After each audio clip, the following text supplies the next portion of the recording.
नमस्कार, मैं रेखा खान हूँ नवभारत टाइम से। मेरा सवाल कृतिका से है और अरमान से है। अरमान, इतनी देर से हम सुन रहे हैं और हमने देखा, आप बार बार कह रहे हैं कि मैं इसको भी रख सकता हूँ, उसको भी रख सकता हूँ। बहुत गलत है। आपने सबसे पहले तो पायल की मजबूरी का फ़ायदा उठाया। जितना हमने देखा तो उसके लिए आप गलत हैं। आप उसको किसी जन्म में उसको आप जस्टिफाई नहीं कर सकते हैं। और कृतिका, हमने एक कहावत सुनी है ना कि डायन भी 7 घर छोड़ करके वार करती है। तो आपने तो मतलब आपने मतलब अपनी जो फ्रेंड है, आपने पूरा किस्सा बयान किया कि कैसे मतलब आप कैसे करीब आई, 7 दिन में कैसे हुआ, आपने कैसे उनसे नंबर मांगा। तो कहते ना वो कहावत को भी आपने एकदम सच कर दिखाया कि औरत औरत की दुश्मन होती है। हम हमेशा इतने सालों से इस चीज़ को मतलब हटाना चाह रहे हैं। तो मेरा सवाल आपसे ये है कि यही सिचुएशन अगर पायल आपके साथ करती, आप अगर पहली बीवी होती और पायल इस तरह से करीब आके 1 हफ्ते के अंदर और इस तरह की चीज़ें करके, जितना कि आप इंटरेस्ट ले लेके बता रही थी, तो फिर तो क्या मतलब आप बर्दाश्त करती? तो सबसे पहले तो मैं ये बात बोलूँगी कि हम एक रियलिटी शो में जो चीज़ें बाहर है वो मैं बाहर भी अपने ब्लॉग्स में बता चुकी, तो मैं इधर आके ना लोगों से झूठ नहीं बोलना चाहती थी। जो चीज़ें हैं मैंने वो बातें करी और ठीक है, मुझे प्यार हुआ, मैं मानती हूँ मुझे प्यार हुआ और हर किसी को प्यार होता है। और अरमान जी ने मेरा साथ दिया और पायल का जो इस चीज़ के अंदर पूरा का पूरा हाँ था, मतलब पायल ने हाँ करी तभी ये शादी हुई, तभी ये चीज़ें आगे बढ़ी। तो भाई ये जो चीज़ें ये हमारी पर्सनल है, हम तीनों की अंडरस्टैंडिंग है। और जो आप बोल रहे हो ना कि डायन ये सब, तो भाई ठीक है, ये मानती हूँ ये चीज़ें होती है, बल्कि मैं यही बात बोलूँगी कि सबसे इंपॉर्टेंट होती है अंडरस्टैंडिंग, जो कि हमारी है। और चीज़ें बहुत ज़्यादा ख़राब हो चुकी थी, मैंने सुसाइड करी, मैंने अपनी चीज़ें ख़राब की, मैंने मरने की कोशिश करी। एक ऐसा टाइम आ गया था कि हम तीनों अलग हो चुके थे, मैंने रिश्ता ख़त्म करने की कोशिश करी। मैंने ये टाइम भी देखा कि मैं इनकी लाइफ से अलग हो जाऊँ, पायल हमारी लाइफ से अलग हो जाए। हम तीनों अलग हो चुके थे। अलग होने के बाद मुझे फिर एंड में चीज़ें समझ आई कि हाँ, मैं नहीं रह सकती ना इनके बिना। आप अभी भी मेरे सवाल का जवाब नहीं दे रही है। मैं कह रही हूँ कि अगर आपके साथ पायल ऐसा करती तो आप बर्दाश्त करती? बस मेरा सवाल इतना है। बाकी आपकी पूरी कहानी तो पूरी दुनिया जानती है। तो देखो, चीज़ें जब होती तब की तब मैं देखती। बाकी जो पायल ने किया वो बहुत, मुझे पता है पायल ने सही किया है और मैं अगर पायल की जगह होती तो मैं भी यही करती। Thank you. Hi everyone, this is Shachi. ये आपने कहा, आपने डिसीजन लिया, हमारे तीन जो आपने फैसला लिया ये आपकी पर्सनल लाइफ थी, लेकिन आप इस वक्त पब्लिक प्लेटफॉर्म पर हैं।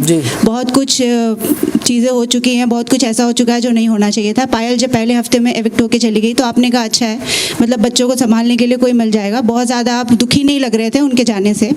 तो उन्होंने भी एक फैसला लिया है बाहर जो चर्चा में चला हुआ है कि वो अब अलग रहना चाहती है। जो आपके शब्द थे कि आपने रख लिया, आपको प्यार हो गया, आपने उनको रख लिया, तो पहले तो आप होते कौन है किसी को रखने वाले? ये उनका भी अपना फैसला होगा कि वो आपके साथ रहना चाहती हैं अपने परिवार के लिए, अपने प्यार के लिए। पहले तो उस शब्द पे मुझे जवाब दीजिए कि आप कौन है उन्हें रखने वाले। और दूसरी बात ये है कि बाहर निकल के अब आप उन्हें रख पाएंगे या कृतिका को सेलेक्ट करेंगे? मैं आपको बता देता हूँ, तो ऐसा ज़मीन पे ऐसा कोई रिश्ता नहीं है। और दूसरी बात, मुझे लगता है कि भगवान भी नीचे आ जाएगा तो हमारा रिश्ता ख़राब नहीं होगा। दूसरी बात आपकी बड़ी कर देता हूँ, ज़बान कभी कभी क्या होता है ना, फिसल जाती है, और वो मेरे घर वालों के लिए फिसली है, किसी और के लिए नहीं फिसली। तो मेरे घर वाले वो अपने अच्छे से संभाल लेंगे उन चीज़ों को। और आप ये कह रहे हैं कि बाहर वो चीज़ें बहुत सारी फैल गई हैं, कुछ भी फैल गई, जब हम बाहर पैर रखेंगे दोबारा आपको एक साथ दिखेंगे। जी, जो आपका परिवार है उसी परिवार के एक सदस्य ने इस पे कहा है, जो आपकी अर्धांगिनी है, उन्होंने कहा है कि वो नहीं रहना चाहती हैं। तो उस पे कृतिका आप क्या स्टैंड लोगे? आप जो हैप्पी फैमिली का जो एक आपने बनाया हुआ था टैग, अब इन्फ्लुएंसर के जरिए, सोशल मीडिया के जरिए, अब वो टूट चुका है। ये बात तो अब रियलिटी हो गई, अब ये सत्य हो गया। इसको कैसे समेटेंगे और इस फैसले पर आपका क्या टेक होगा रितिका, एक महिला के तौर पर? देखो, अभी तक चीज़ें मेरे सामने नहीं आई है, आप मुझे बता रहे हैं। जब चीज़ें मेरे सामने आएंगी तब की तब देखूंगी। और बाकी मुझे पूरा विश्वास है पायल पे भी, अरमान जी पे भी और मुझ पे भी। तो मुझे पता है ये जो चीज़ें ऑलरेडी हमारी एक बार ख़राब हो चुकी थी, दोबारा ख़राब कभी भी नहीं होएंगी। जब हम बाहर जाएंगे चीज़ों को सॉर्ट करेंगे, जो भी चीज़ें उस पर बैठ के बात करेंगे और दोबारा जैसे हम आपको पहले 3 दिखते थे वैसे ही 3 दिखेंगे। Thank you so much. Hi everyone, congratulations. Sorry, my throat is not very मुझे फिल्मी. So रणवीर जी, मेरा सवाल आपसे है एंड बाकी सबसे भी है, एक ही सवाल होगा। well, आपने कुछ देर पहले बोला कि घर में आप हम लोग सब बिचिंग करने ही आए हैं। हाय, मेरा नाम नवाज कोचरा है, मैं इंडियन एक्सप्रेस से हूँ और मेरा सवाल अरमान आपके लिए है। तो जब विशाल ने कृतिका जी के बारे में एक कमेंट किया, आपने उन्हें थप्पड़ मारा, उनकी इज्जत के लिए आपने एक स्टैंड लिया।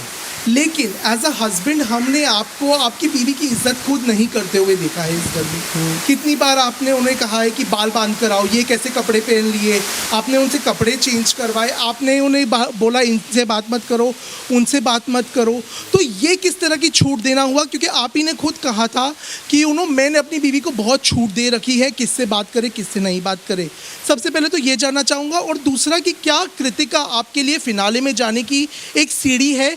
क्योंकि जब पायल इस घर में थी एज अ कंटेस्टेंट, हमने आपको उन्हें इस तरह से गाइड नहीं करते हुए देखा जिस तरह से आप कृतिका को गाइड करते हैं। तो क्या हम ये भी मान सकते हैं कि आपको कृतिका पायल से ज़्यादा पसंद है?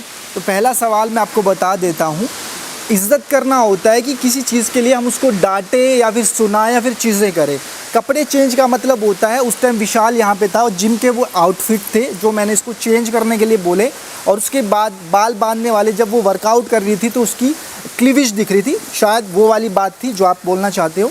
और दूसरा जवाब मैं ये दे देता हूँ, मैं बहुत इज्जत करता हूँ। और दूसरी बात, मैं किसी को आज एक ही बात बताता हूँ, जब सना ने ये बात बोली थी कि अरमान ना बातें करता है, झगड़ा भी करता है, फिर आगे बैठ जाता है, मेरा वो पहला क्वेश्चन था, आखिरी में अभी की बात है वो, मुझे लगता है 4-5 दिन पहले ही मैंने बोला था कि आज के बाद तो इनसे बात नहीं करेगी। इनको ऐसा लगता है, मैं बताता हूँ, इनको ऐसा लगता है कि हम जब जाते हैं ना तो हमारा एक गेम प्लान है, तो वो ये क्लियर हो गया। और दूसरा मैं आपको बता देता हूँ, जो पायल और कृतिका दोनों मेरे लिए सेम है।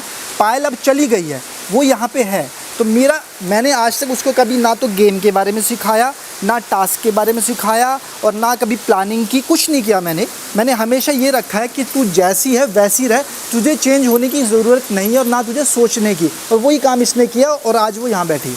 कृतिका, आप कुछ ऐड करना चाहेंगी इसमें? नहीं, मैं तो यही बात बोलूँगी कि पायल, और आपने बोला ना कि ये मुझे ज़्यादा पसंद करते हैं, पायल को नहीं, क्योंकि पायल के साथ ये था कि पायल जब आई वो फर्स्ट वीकेंड के बार पे चली गई, तो पायल को मैं एक्सपेक्ट कर रही थी कि ना पायल हमारे साथ लंबे टाइम पे रहे, बट देखो वो ऑडियंस के हाथ में, मेरे हाथ में भी नहीं है, जितने भी लोग हम सब बैठे ये सब ऑडियंस के हाथ में है। तो मैं चाहती थी कि हम तीनों एंड तक रहे, बट पायल चलेगी तो इनके पास मैं ही ऑप्शन है। अगर मेरी जगह पायल होती तो ये पायल की भी उतनी केयर करते जितनी अभी मेरी कर रहे हैं, तो मुझे नहीं लगता कि हम दोनों के अंदर कोई भी डिफरेंस है। और कृतिका आपके लिए है, आपका जो ये यूनिक रिलेशनशिप है, कहीं ना कहीं ये आपका क्लेम टू फेम है, चाहे वो आपके क्रिएटर जर्नी में हो या बिग बॉस में हो। पर कहीं ना कहीं लगता है कि ये आप लोग सिर्फ सेंशलाइज करने के लिए करते हो, क्योंकि पायल अब जाकर ये वीडियो बना रही है कि वो आपको डिवोर्स देना चाहती है और कृतिका ने उनके इनोसेंस का फ़ायदा उठाया है। तो आपको लगता है ये सिर्फ आईबॉल्स के लिए आपका ये रिलेशनशिप, रियल में आप तीनों इतने स्ट्रांग नहीं है जितना आप पोर्ट्रे करते हैं? तो मुझे लगता है इससे अच्छा तो ना मुझे भगवान के पास जाना पड़ेगा। बिग बॉस रियलिटी शो है, यहाँ पर आप कुछ भी नकली नहीं कर सकते। इतने कैमरा है यहाँ पे, मेरा गुस्सा निकलता है, मेरी गालियाँ निकलती है, मेरा धक्का निकलता है, हर चीज़ निकलती है, तो आप ये चीज़ नकली कैसे कर सकते हो? तो मुझे लग रहा है जो आपका सवाल है ना, आप इस पर थोड़ा सा सोचें, क्योंकि बिग बॉस एक रियलिटी शो है, यहाँ पे कुछ भी नकली नहीं है। इससे ज़्यादा तो मैं कुछ प्रूफ दे ही नहीं सकता, बस ये बोलना चाहूँगा। मैं कह रही हूँ आपका रिश्ता सिर्फ ये आईबॉल्स के लिए, ये ऐसा कुछ तिगड़ा वाला नहीं, ये बिल्कुल रियलिटी का रिश्ता है, इसमें कोई भी चीटिंग नहीं है और कोई भी आईबॉल नहीं है। और आपको लगता है ये एक पॉलीगमस रिलेशनशिप, एक इलीगल रिलेशनशिप, एक नेशनल टीवी पे आप लोग जो प्रमोट कर रहे हैं, ये सही है? मैं कहना चाहूँगा, देखो क्या कि मैंने तो दुनिया के सामने रख दिया, पर कुछ लोग ऐसे हैं जो अपनी वाइफ को घर रख के बाहर रिलेशनशिप चल रहा होता है, उसके बाद घर आते हैं, वाइफ को पीटते हैं, बहुत सारी ऐसी चीज़ें करते हैं जो दुनिया को पता भी नहीं है। पर मेरे में हिम्मत थी, मैं सामने लेके आया हूँ, और उस चीज़ को मेरी वाइफ ये भी एक्सेप्ट करती है, पायल भी करती है, उसके बाद दुनिया क्या सोचे मुझे फ़र्क नहीं पड़ता। हेलो, मेरा नाम पूजा नवाते है, मैं फिल्मी ज्ञान से हूँ। मेरा सवाल अरमान और कृतिका के लिए है। जी, आपने हर बार अपनी चीटिंग को जस्टिफाई काफ़ी अच्छे से किया है। 7 दिन में आपको प्यार भी हो गया। कृतिका, जब विशाल ने कमेंट पास किया आपको काफ़ी गुस्सा आया। अरमान, आपने तो थप्पड़ मार दिया। जी। लेकिन जब खुद की बीवी है, जब वो शादीशुदा है और आपको 7 दिन में प्यार हो रहा है, तो किस तरीके का आप इन्फ्लुएंस सेट कर रहे हो ऐसे बड़े रियलिटी शो पर आकर? और आपके पास खुद का मुद्दा नहीं होता है कृतिका, कि हर बार आप वेट करते हो कि अरमान आपके लिए मुद्दा ढूंढ के लाए?